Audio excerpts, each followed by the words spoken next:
안녕하세요. 2022년 1월 15일 영상 시작하도록 하겠습니다. 어제 영상에서 말씀드렸던 대로 오늘은 이 보라 색깔 선이 가지는 의미에 대해서 이야기를 해보고자 합니다.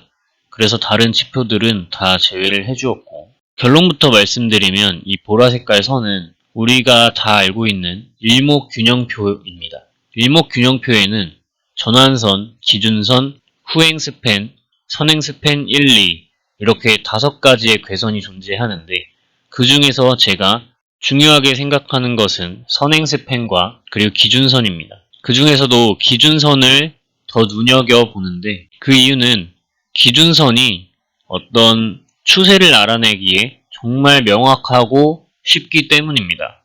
그 이유에 대해서 오늘 말씀드리고자 하고, 시작하기에 앞서서 꼭 드리고 싶은 이야기는, 어떤 보조지표도 다른 보조지표들, 그리고 캔들 흐름, 그리고 거래량에 대한 인식이 되어 있는 상태에서 함께 버무려서 사용을 할 때 그 효과가 생기는 것이지, 단순 이것 하나만으로만 하려고 하면, 매매를 하려고 하면 오히려 역효과를 나타낼 수도 있다. 나타낼 수 있다라는 말을 드리고 싶습니다. 그런 말씀을 드리면서 이제 영상 시작할 건데, 그래도 저는 거래량이라는 것을 제외하고는 가장 일목균형표가 모든 보조지표들 중에서 가장 보기가 편하고 명확한 지표라고 생각합니다.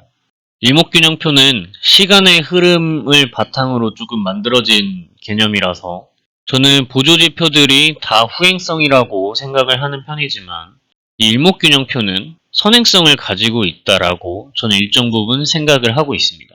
그러면 다른 선들에 대해서는 나중에 기회가 될 때 또 알아보도록 하고, 오늘은 이 기준선에 대해서만 말씀을 드려보고자 합니다. 어제 마지막으로 말씀드렸던 종목이 XINC입니다.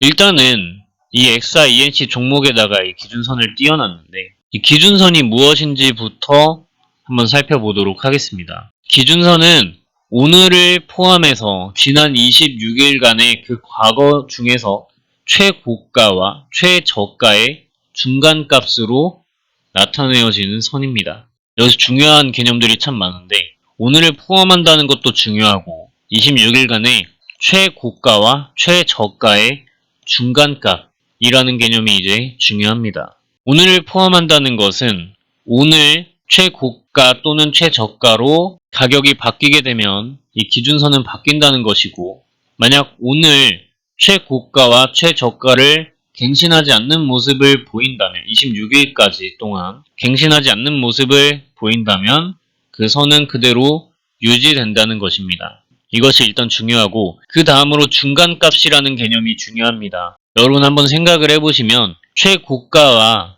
최저가,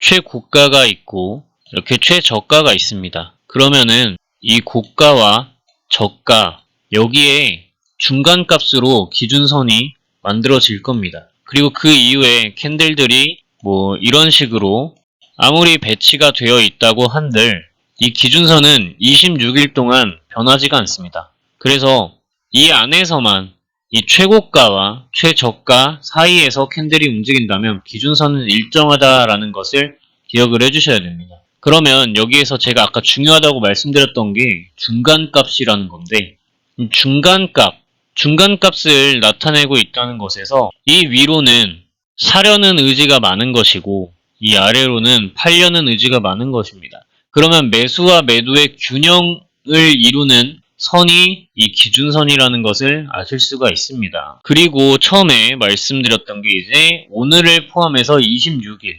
그러면은 이 기준선이라는 것은 26일간의 매수와 매도의 균형점이라는 것입니다.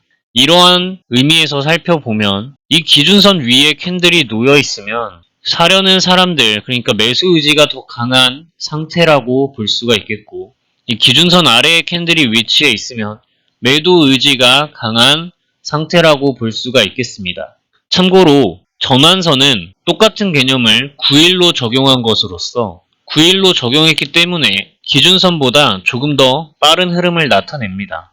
그래서 이 기준선은 26일간의 흐름을 나타낸다고 하였고, 이제는 그걸 어떻게 활용하는가에 대해서 말씀을 드려볼까 합니다. 기준선이 매수와 매도의 균형점이라고 했습니다.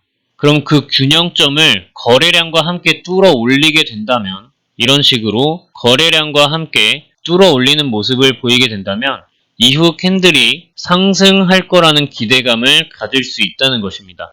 여기에서 중요한 것은 종가로서 이 기준선을 이탈해서는 안 된다는 것입니다. 종가로서 이 기준선을 이탈하는 모습을 보이게 되면 매수와 매도의 균형점을 종가로서 팔려는 의지가 더 많은 상태가 되었다고 생각을 하게 되는 것입니다. 하지만 어쨌든 가장 중요한 것은 저는 거래량이라고 생각을 하기 때문에 이 거래량이 들어와서 나간 흐름이 없다면 이 종목을 지금 당장 매매는 하지 않더라도 지속적으로 눈여겨봐야 한다는 것입니다. 이런 흐름도 충분히 거래량이 나온 후에 기준선 위에서 보여주는 좋은 흐름이기 때문에 이때 매수를 또다시 할 수도 있긴 하겠지만, 어쨌든 긴 호흡으로 종목을 살펴보시면 지금 이 부분에서 종목을 봤었는데 거래량이 들어왔었고 기준선 위에 있어서 봤었는데 그 이후에 시간이 조금 흐른 뒤 이렇게 큰 상승을 했던 것을 볼 수가 있습니다.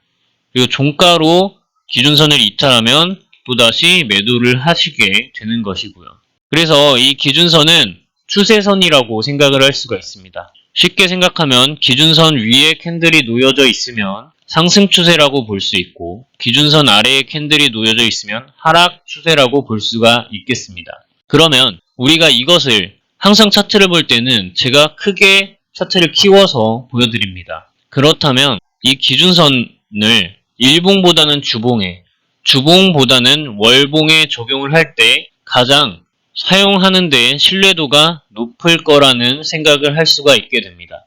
그래서 지금 개념은 비록 일봉상에서 기준선만 키워서 말씀드리지만 다른 보조지표와 잘 버무려서 기준선 위에 있는 종목들을 주봉 또는 월봉에서 분석을 하여 종목에 대한 가치 판별을 하신 후에 매매를 진행하신다면 충분히 좋은 성과를 얻으실 수 있을 거라고 생각을 하고 있습니다. 이 일목균형표에 대한 개념은 제가 이전부터 꼭 말씀드리고 싶었던 내용인데 이제서야 말씀을 드리게 되어서 약간 아쉽기도 하고, 여러분들이 이걸 잘 활용하셔서 매매에 많은 도움이 되었으면 합니다. 그러면 오늘 영상은 여기까지 하고 마치도록 하겠습니다. 시청해주셔서 감사드립니다. 즐거운 주말 보내세요.